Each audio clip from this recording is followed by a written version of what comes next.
Welcome back to Ink Drinkers Anonymous, where I read obsessively so you don't have to, unless you want to. In which case, let's spiral together over The Prison Healer. The setup is deceptively simple. Kiva, our protagonist, is the prison healer in Zalindov, a brutal prison where survival's the only real currency. When the rebel queen arrives half dead, Kiva is charged with keeping her alive, just long enough to face the trial by ordeal. It's 4 elemental challenges that no one has ever survived. Of course, Kiva decides to volunteer to take on the trial herself. Now, I'll be honest, the first third of this book dragged. I thought about DNFing it so many times, but since it was a suggestion from a friend, she said the ending was good, I kept at it. But once the trials finally started, it really did start to get good. The characters started to show their layers and I was invested. By 80%, I would have confidently called this a 3-star read, which in my world is pretty good.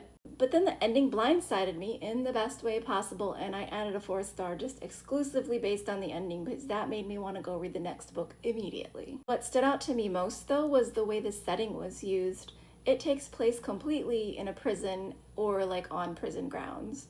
You don't have to have a sprawling setting for the setting to be meaningful. It never feels claustrophobic or limited. The politics, the scheming, the heartbreak, it's all within these walls. And it works as soon as the pacing and the writing finally click into place. And the characters all carry a lot of the weight. It's very character driven. Tip deserves to be protected at all costs. I love him as a character.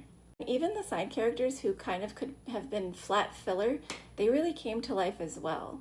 You learned quite a bit about some of the lesser characters. Who knows, maybe they come back, maybe they are bigger characters later. They're all lovable and distinct in their own way. So is The Prison Healer perfect? No. I would argue that the beginning overstays its welcome, but once it finds its rhythm, it delivers. And the final twist absolutely secured the 4-star rating. If you've ever almost given up on a book and the end just completely redeems the entire experience, then you know what I'm talking about. That's it, just a short spiral today over this one. Let me know if you've read it and if the ending caught you off guard too. Or am I just easily blindsided? We talked about this before. I try to not figure out the endings, so I enjoy a good surprise. And if you want more fantasy deep dives, YA romance, I read everything. If you want more deep dives, subscribe. You know the drill. Let's keep spiraling together over really good books.